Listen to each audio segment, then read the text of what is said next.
Hi everyone, Grant K here for the Flame Premium Learning channel. In the last video on planar tracking, I showed you how to perform a planar track using a perspective grid.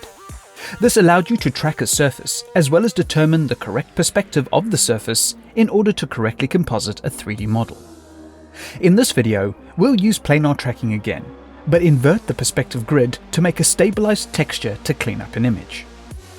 If you would like to follow along, please click the link in the YouTube description to download the media. If you're watching the podcast version of this video, then type the link displayed in your internet browser. So starting in the batch area, you have a tracking shot of a car. As you scrub through the shot, the reflective nature of the paint shows everything around the car. This can add to the aesthetics of the shot, but it can also cause problems. For example, you might see crew in the reflection, or perhaps something that distracts from the other focal points on the car. Whatever the reasoning, we want to eliminate the reflection on this side of the car. Please note that this technique can also be used on a variety of cleanup jobs and not just reflections. So let's get started. Drag out an action node from the batch node bin. Create a new media input with Ctrl-N and just connect the front input. Double-click on the action node for its controls and press Alt-2 for a dual screen split. Set the right view as the result view and the left view as the action schematic. The first thing we're going to do is create a stabilized texture from the side of the car. Go to the action node bin and drag out a perspective grid node. Ensure you connect the perspective grid to the axis of the surface. Double-click the perspective grid node to bring up its controls. Hover over the result view and press F8 to bring up the object view for the perspective grid.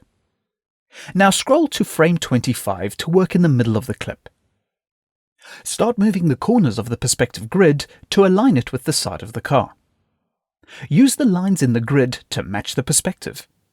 In this example, you should see that the grid lines up with both tires to ensure the perspective is matched. Now ensure you switch to the tracking menu and press Snap. The reference frame for frame 25 should appear in the object view. You could further refine the reference pattern by using Action G masks with the perspective grid, but it should not be necessary in this example. However, there will be lighting shifts in the reflection, so enable lighting in the tracking algorithm. Click Analyze. The grid should be locked for the second half of the clip. You can either scrub to the reference or click the Go to Ref button to return to the start of the track. Change the tracking direction to backward and click Analyze again. So you can track from the beginning or end of the clip, but also from the middle. And you can also go back to the defined reference, tweak it, snap it, and analyze again. Scrubbing the time bar, the perspective should now be locked to the car for the whole shot. Hover over the object view and press F4 for the result view. So the perspective is being applied to the original shot. In this current state, the perspective is doubled. To create the stabilized texture, you do the following. Switch to the grid menu. Change the perspective transform mode from 3D to 2D. This forces the actual 3D perspective transformation to become a 2D representation. And this representation can be inverted. Looking at the result view, you will need to zoom out quite a bit. If you hide the icons with I and scrub the time bar, you can see that the perspective has been removed from the side of the car. This stretched image is the stabilized texture that you can easily use to remove the reflection. Now press Preview. A point to mention is that because the image is stretched out, rendering at the native HD resolution will crop the surrounding pixels. If you wish to keep those pixels, switch to the Node Preferences menu. Increase the Render Out Overscan until all the pixels are included in the rendered frame. The next step is to remove the reflections, so swipe back to Batch.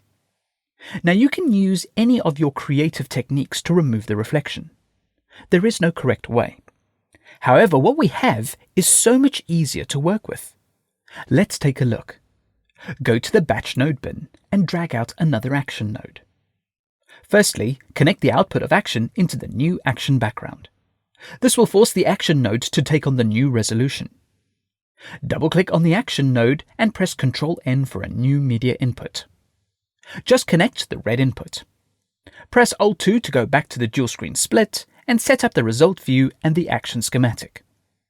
We'll use 3D shapes to remove the reflection, so delete the initial axis and surface. Now zoom into the reflection you are about to remove and switch to the Action node bin. Drag out a 3D shape into the action schematic. Hover over the result view and press F8 for the Gmask object view. Draw the Gmask shape around the dark reflection. Once you have completed the shape, switch to the Add mode with A. Press Shift and add a bit of softness to the Gmask. Switch back to Move mode and hover over the object view. Press F4 to go back to the result view. Double-click the 3D Shape node to reveal the Basics menu. Change the shape boundary to Spline and Gradient. Set the Gmask transparency to for 3D shape only. Finally, enable Media Projection. You'll now offset the projection to remove the reflection. Double-click on the axis of the projection. Scale and reposition the projection to more or less match the car door.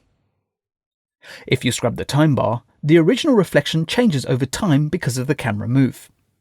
So we'll use planar tracking to match the shape change. Double-click on the Gmask and Control-select all the vertices.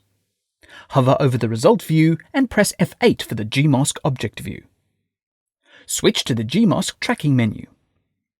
Performing a planar track will change the Gmask shape over time. Enable lighting as a consideration during the track. Press Analyze. You might not notice during the track, but the Gmask will slowly stretch to keep the reflection inside it. When you scrub the time bar, the Gmask changes will be more evident. Hover over the object view and go back to the result view with F4. If you turn the icons off and scrub the time bar, the reflection has more or less been removed. You can spend as much time as you like getting it right. However, I want to point out that we have lost the line defining the door and a vent.